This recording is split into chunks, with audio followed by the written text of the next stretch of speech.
the Monday after Millfest. We have a recap of the weekend's festivities, including the arrest reports and muddy cleanup. The OU Board of Trustees unveils its campus master plan. We have details on the plan and the issue they're going to tackle first. And bats take over President McDavis's house. Hear what the board has planned for the president and his wife as the bats get removed. Newswatch at Noon starts now.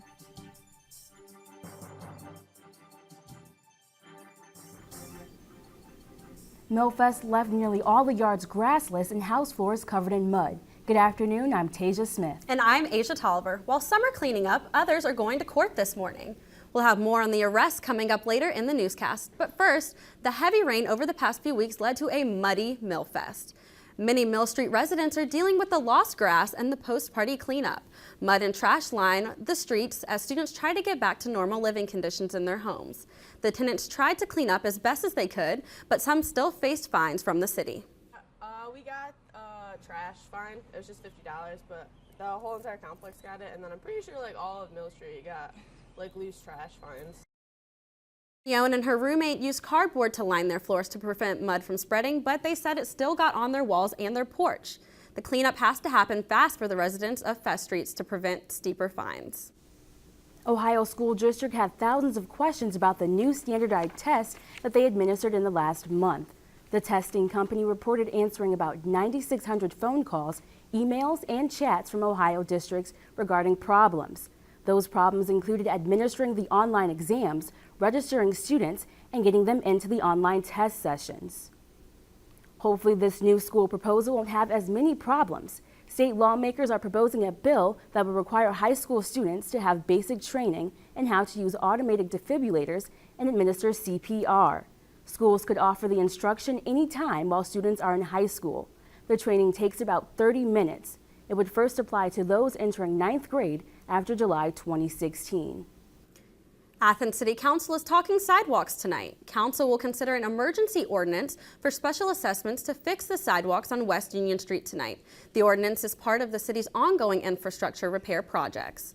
Council members also want to hear from you tonight. There will be a public hearing tonight at 7 before the regular council meeting. People can come out and comment on the proposed historic district for the area of West Union damaged by the fire.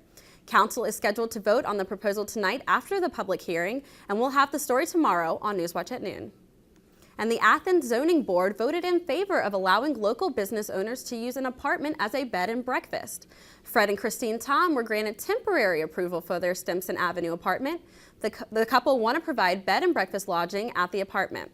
Athens Code Enforcement Director says he's received about 8 letters this year of similar requests from local residents. So the temporary approval will be a test case.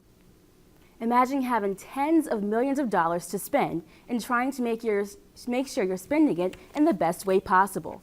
That's the job ahead of Ohio University as it plans construction and renovation for the next 10 years. Newswatch at Noon reporter Josh Gregory was at Friday's Board of Trustees meeting and joins us live with the projects that are being considered. Two of the more expensive renovation projects are 2 of the older buildings on campus. Just getting McCracken Hall and Morton Hall where they need to be will cost tens of millions of dollars. Those renovations are part of the campus master plan, a 10-year effort to take advantage of OU's beauty and strengths. The university will be turning to current and former students to determine what those strengths are.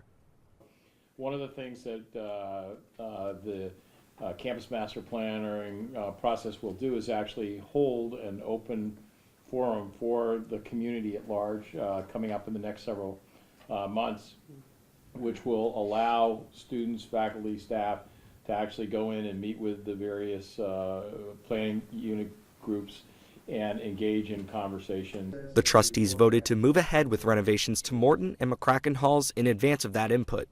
These renovations will be among the most expensive, coming with a price tag of more than $34 million alone. So we're delighted that, as always, our alumni have done an incredible job of supporting the campaign. Because these projects can quickly burn through money, the administration is keeping a close eye on the checkbook, making sure the expenditures are in line with the university's goals. This is kind of an all-hands-on-deck approach. On the one hand, through academics, we're trying to get students to graduation more quickly, and on the other hand, through Mr. Golding and his colleagues we're trying to spend our money as wisely as we possibly can. The trustees next meet in June, and their first topic of discussion will be sustainability. The board has already raised just over $480 million, just shy of their goal of $500 million. For Newswatch at Noon, I'm Josh Gregory. Thanks, Josh. Another issue the board had to deal with was the bat problem at the president's house. The trustees unanimously approved a resolution to find suitable alternative housing for the McDavises. This is an issue because McDavis is the only public university president in the state by contract to live on campus. They made plans to move out of the home at 29 Park Place late last month. It's not the first time bats have been reported in the home over the years. But the surprise of finding those rodents in her home caused the First Lady to break her foot. She was ducking a bat. A bat was flying around the second floor of the house. She was there by herself, and so she was startled. She came down from the third level to the second level and was startled, and unfortunately slipped and fell, and her foot hit a wall register and cracked 2 bones in her foot. One that required surgery that just occurred on Wednesday of this week. A spokesperson from the university did not return requests for comments as to why the president's housing resolution was not on the agenda. Ohio's elections chief is asking state lawmakers to set aside more than $1 million. The funds would be used to send absentee ballot applications to all voters for the next presidential election. It came after the General Assembly passed a law last year tightening control over such mailings in the swing state. Consumers from Ohio and other states are reporting scam calls appearing to come from Cincinnati. Ohio Attorney General Mike DeWayne says his office has received more than 100 reports of such calls. Con artists try to get credit or debit card information by claiming a problem with consumers' accounts. Consumers are warned not to give out any financial information. If you think your information has been compromised, call your banks and the Attorney General's office.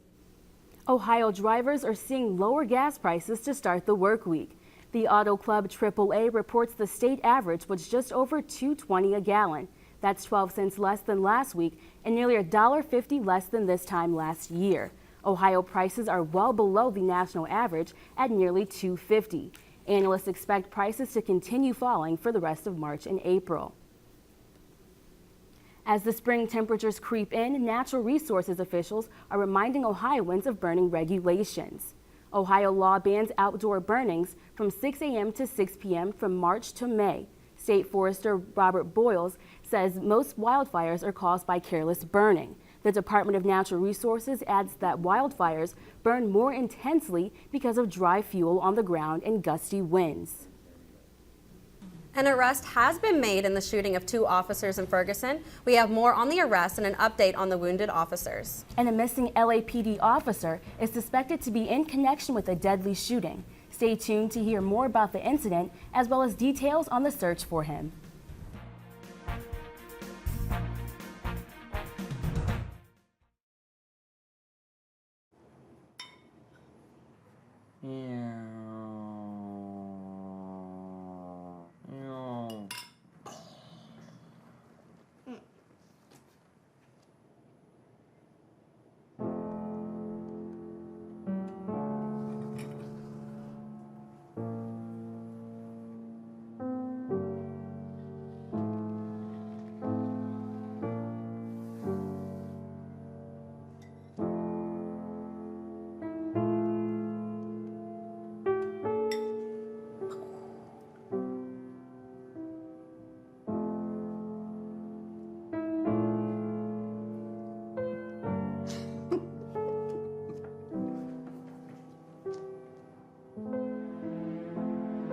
In your new role, we help you help.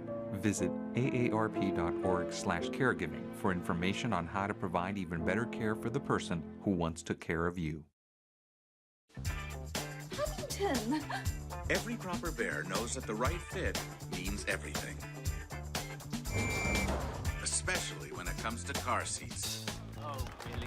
I just did what any bear would do.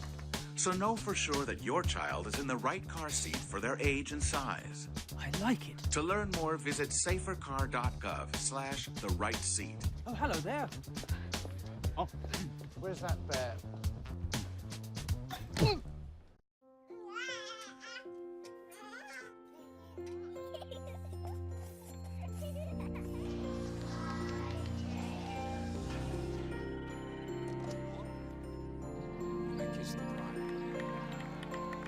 A full life, measured in seats, starts with the right ones early on.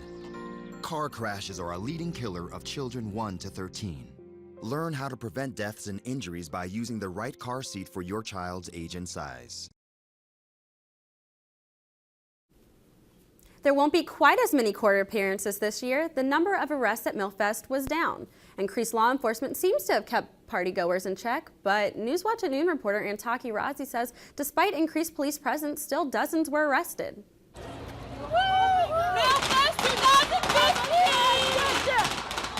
And there was no doubt it was fest time in Athens. The party began at noon Saturday, and just 3 hours later, Horse Mountain Police showed up to get things under control. Walk in the yard, please! Please stand in the yard! It seems to be a good time for visitors, but those who lived on Mill Street, it's an event to prepare for. It's a lot of work to prepare. Like, we move all of our furniture into our bedrooms and blocking all your valuables, making sure there's no damage to the apartment. But it's a lot of fun, and it's kind of easy because all your friends come to you, so you don't really have to travel. This is the third year of Millfest for junior Olivia Parker. She has learned some things along the way. I tell them to, if they're underage, not to carry alcohol of any kind, stay off the sidewalks, and to make sure that your phone is fully charged and have your friends know your whereabouts the entire time.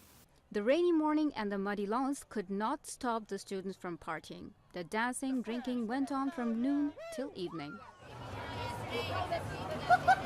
Rain put a little bit of a damper on it, but honestly, once the day kept going, it made it a lot more fun. There was a lot of men mud wrestling and doing some mudslides, so it really kind of made me happy, actually. As promised, police watched over every party house to stop littering, underage drinking, and nuisance partying. At the end of the day, more than 50 arrests had been made, mostly for illegal alcohol consumption. Police shut 18 house parties for nuisance, but the numbers were not as high as last year, when 75 arrests were made. The party atmosphere came to an end, and the work began with students remaining behind to clean things up. For Newswatch at Noon, I'm Antaki Raisa. There were also 4 medical emergencies. Details of those cases were not released. An update on a story we brought you last week. A missing Meigs teen has been found. 14-year-old Allie Wooten was found in Morgantown, West Virginia. Meigs County Sheriff's Office received a tip on Wooten's whereabouts yesterday. Soon after, Morgantown police located Wooten at an apartment complex. The juvenile is being held in police custody while police gather more information on the incident. Wooten was reported missing on March 9th. A new Lexington man accused of stabbing his ex-wife is being held in the Southeastern Ohio Regional Jail in Nelsonville. Craig was arrested Wednesday and charged with assault and tampering with evidence. He is being held on a $125,000 bond. The victim, Julie Craig of Gloucester, remains in critical condition at the Grant Medical Center in Columbus. A grand jury will meet next Monday at the Athens County Common Pleas Court. 2 former executives at Freedom Industries are due in court for plea hearings today. Ex-Freedom owners Charles Herzing and William Tiss have separate hearings in the U.S. District Court this afternoon. The charges stem from last year's chemical spill in Charleston. The January 2014 spill contaminated more than 300,000 residents for days. Plea hearings for the company itself is scheduled for March 23rd. Today marks the latest in efforts to resolve tension between minority communities and police. Governor John Kasich plans to address his 24-person Police and Community Commission. The committee is collecting information from around Ohio to develop recommendations. Those recommendations will then go on to help train officers in race-oriented situations. Police say Jeffrey Williams admitted he fired the shots that hit 2 police officers in Ferguson. But Williams claimed he wasn't aiming for the officers. The 20-year-old has been arrested for the shootings during a protest in Ferguson last week. He is charged with 2 accounts of first-degree assault, 3 accounts of armed criminal activity and a count of firing a weapon from a vehicle. Both wounded officers have been treated and released from the hospital. Other protesters said they had nothing to do with the shooting and that it is not representative of the thousands of other protesters. Los Angeles area police want to question one of their own in connection with the deadly shooting, but they cannot find him. Authorities say rookie officer Henry Salas has been missing since police named him as a person of interest in the death of a 23-year-old Salome Rodriguez Jr.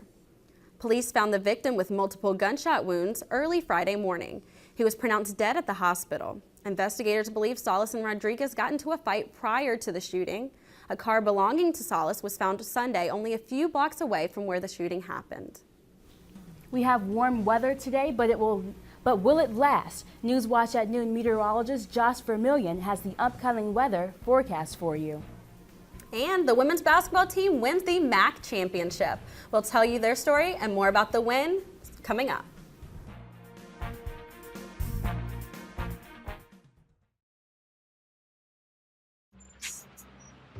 I'm one unlucky guy. The chance of being involved in a robbery is 1 in 757. The chances of being struck by lightning 1 in 750,000. Please fasten your seatbelts for unexpected turbulence. The chances of being a victim in an airline crash 1 in 29 million. Hey, could I get some peanuts? The chances of being involved in a car crash are far greater than lightning strikes and plane crashes. And if you are texting while driving, your risk of crash increases 23 times. Now, I may be an unlucky guy, but I don't have to be part of that statistic, and neither do you. Drive responsibly.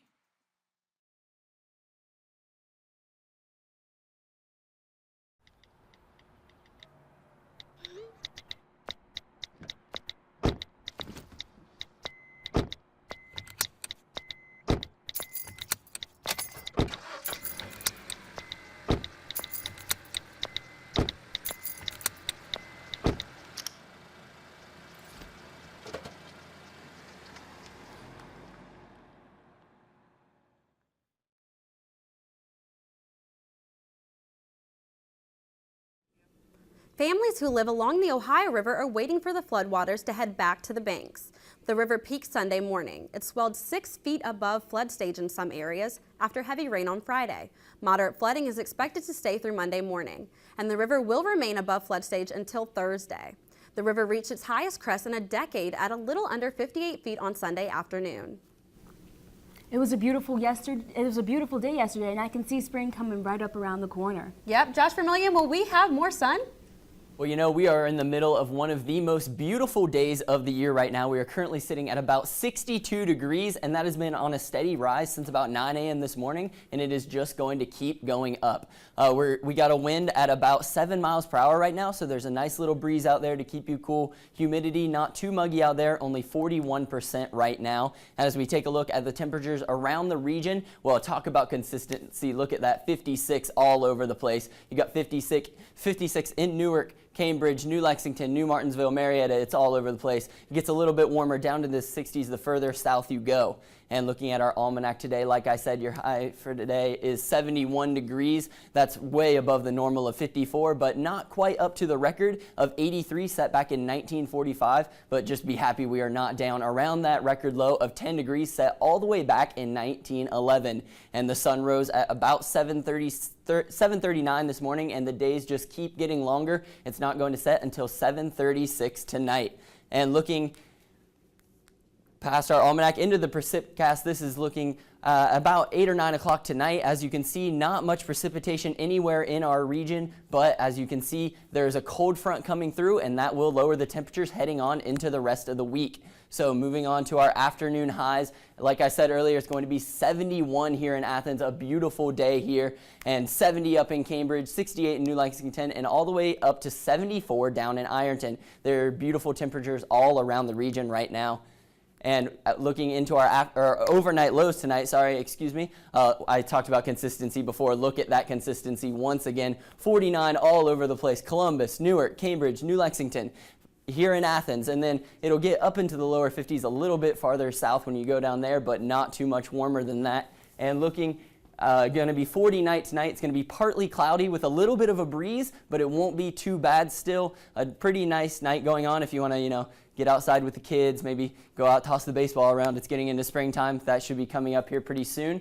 So now going to our hour-by-hour planner at around 8 o'clock tonight. It is still going to be 64, still going to be really nice out going into the twilight of tonight. 57 at midnight and then 54 at 6 a.m. heading towards that low of 49 over the night. And then look at this 7-day forecast. The temperatures are absolutely all over the place. 71 today. All the way up, and it'll get all the way down to 43. That is a drop of almost 30 degrees in just 2 days. So, it'll be pretty cold, but still nothing like those temperatures that we were experiencing. And then by the time we get back heading into the weekend, it will be up to around 61 heading into this Saturday. So heading into the weekend, that will be looking very nice once again. Thanks, Josh. I know I'm going to go outside and take advantage of that nice weather today. Definitely. There are a lot of things going on around Athens County this week.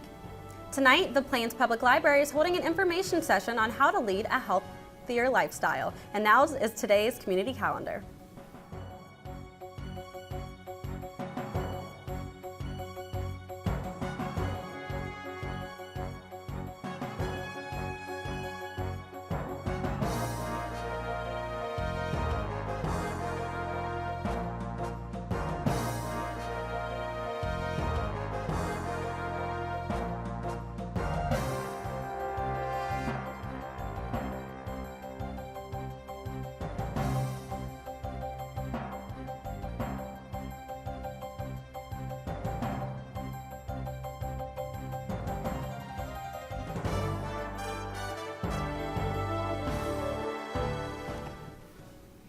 This was a very exciting weekend for sports. Can you catch us up to date?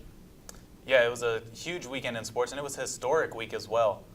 Now, for the first time in 20 years, the Ohio women's basketball team is going dancing. The Bobcats earned an automatic berth in the NCAA tournament by winning the MAC tournament on Sunday, 60-44 over Eastern Michigan. Kiana Black once again led the Bobcats with 25 points. Black was also named the MAC tournament MVP.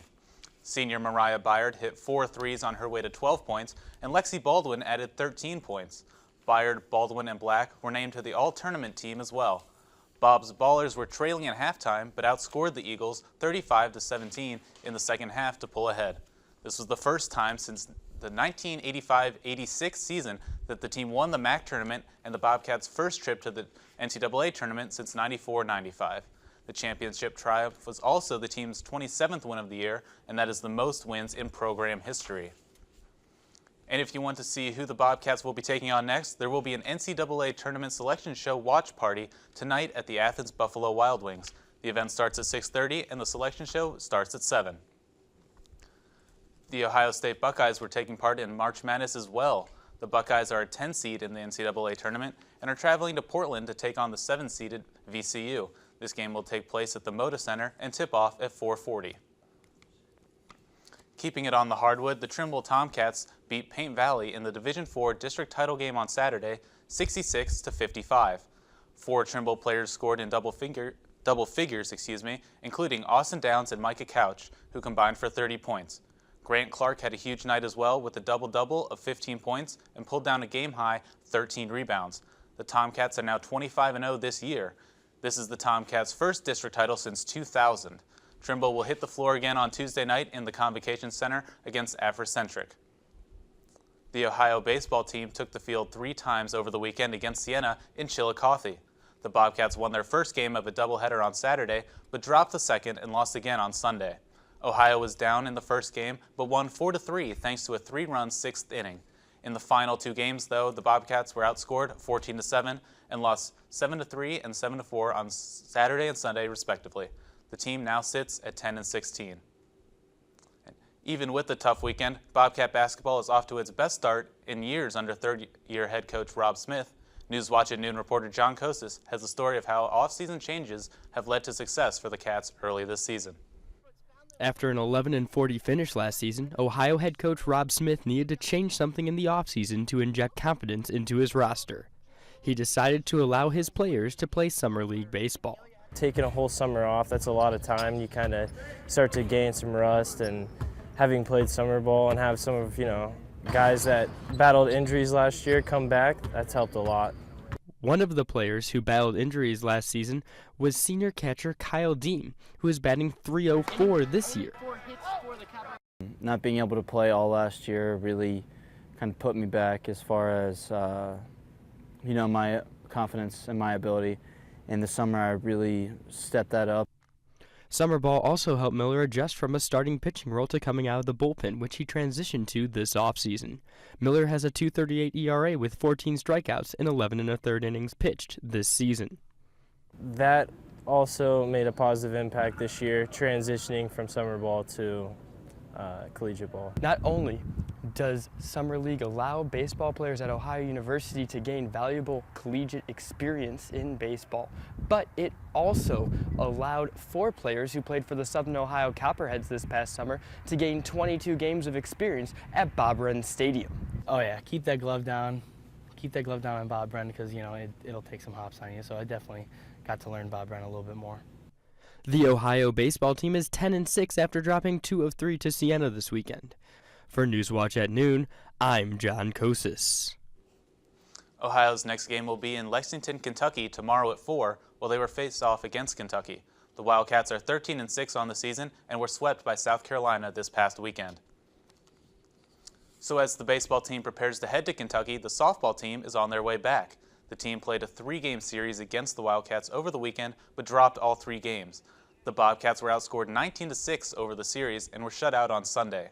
In that shutout, Ohio was only able to manage 3 hits. The team is 5-15 this year after winning the MAC last year and going to the NCAA tournament. Ohio is hoping to get back on track Tuesday when they travel to Dayton for a doubleheader against Wright State at 3. The Ohio women's golf team was in action over the weekend at the Rio Verde Invitational on the White Wing course in Arizona. The team tied for 7th out of 18 teams at the tournament, and with a 54-hole score of 912. 912 is the second lowest score in program history for 54 holes. Angela Codain posted the low score for the Bobcats with a 3-round score of 224. Codain finished the tournament tied for 10th in large part thanks to 3 birdies on the back 9. The team has a 2-week break until getting back on the course in early April. So guys, as you can see, a lot of stuff going on, and might want to check out that watch party tonight for the women. Oh, I think I definitely will be attending. What are you thinking they're going to place in the tournament coming up for women's basketball? Well, they'll be a lower seed, so it'll be tough to go on the road against a really good team, but they've proved us all wrong this whole year, so we'll see. They've definitely done outstanding, yes. Can't wait to see them play. That's all for Newswatch at noon. Thank you for tuning in, and be sure to watch Newswatch tonight at 6:30. And we'll be back at noon tomorrow with information on the suicide rates in rural areas. For Josh Vermillion, Sean Neidig, and Tasia Smith, I'm Asia Tolliver. Thanks for watching.